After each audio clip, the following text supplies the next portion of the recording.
the biggest discussion for this project centers on water and whether the NorthMet project can be completed without harming water quality. The short answer is?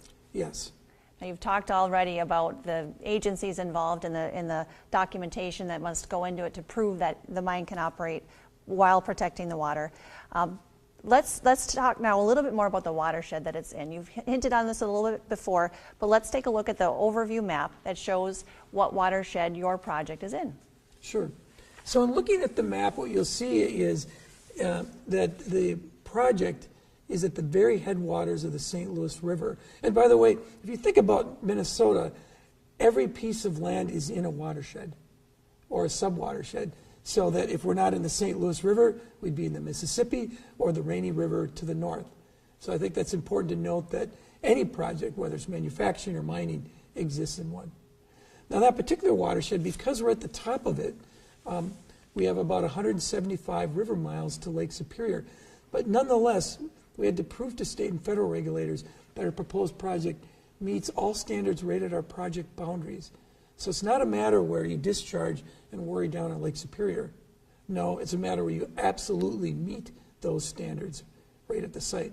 And I can give you 3 examples to drill down a little bit in what we mean by good water quality. In Minnesota, we have a very unique statute that protects wild rice. And wild rice there's a bit of a debate going on about it, but it's susceptible in certain cases to sulfate and sulfides.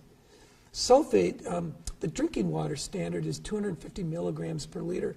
Now, that might not have a meaning, except consider this. For wild rice, it's 10. So it's very, very pure water. In our particular tailings basin, the water has a sulfate level of around 60, which is more than the rice standard. So what we did is we worked on a design of that tailings basin and using water treatment so we can easily meet that 10 milligram standard and meet that state standard. Also with the EPA reviewing it, saying we can. So for example, if you look at this bottled water right here, this is actually, sometimes bottled water has more sulfate in it than the wild rice standard. And how do we do that? And what's the technology? It's called reverse osmosis. And basically, think of taking dirty water and pushing it with energy through a membrane, and the dirt stays on one side, and the clean water comes out. By the way, I point at this because this drinking water here was made through reverse osmosis.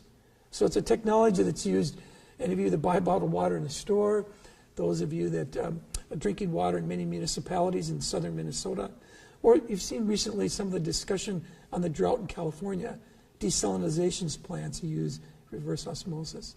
So what we did is we took 3 million gallons of tailings basin water, ran it through the reverse osmosis system, not only for sulfate, but also for metals and other constituents, and proved to state and federal regulators that the actual water that we could do it.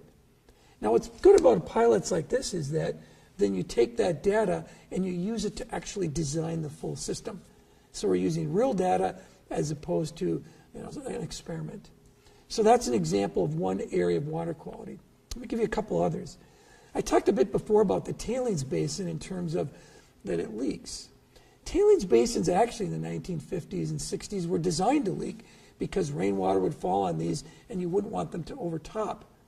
As our environmental laws have gotten stronger and we realize what's more in the constituents, in our particular case, we worked with regulators to say, we can stop that leakage.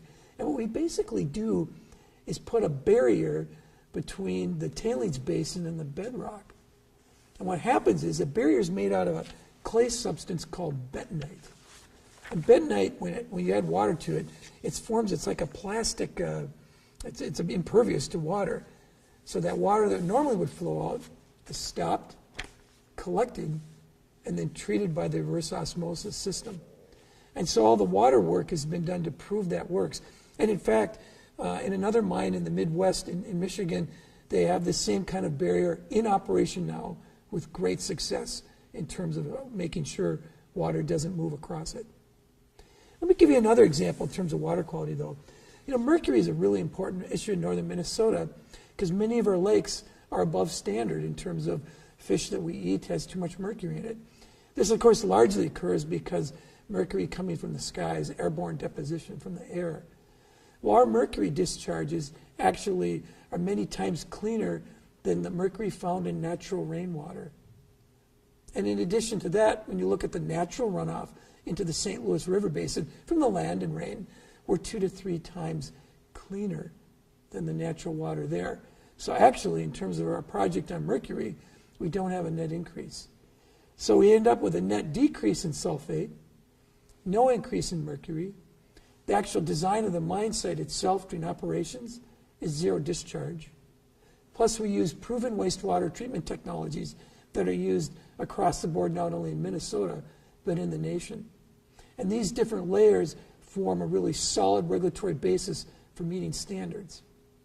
The other part is that that's not enough when you have a mining operation. What you have to do in addition to that is you have to monitor.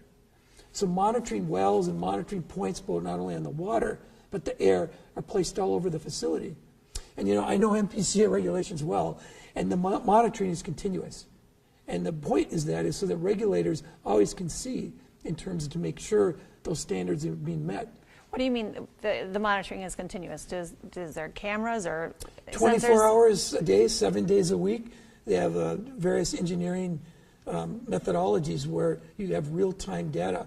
And the beauty of it is, if you have a situation where somewhere one of your machines isn't working right, and it looks like the water quality is starting to spike up in terms to a given constituent, still below standard, but you're like, it automatically shuts the system down. So you have a variety of controls and redundancy in the systems. Because really, if you think about it, who's most interested in keeping the water clean? We are. Because if you don't have that situation, you have 2 problems. First of all, your mill's not running, and you want it to run. Secondly, if you have regulators there saying that you're not meeting the standards, no one wants to be in that situation in terms of a company. There's just a strong effort always with companies to have perfect compliance record. Well,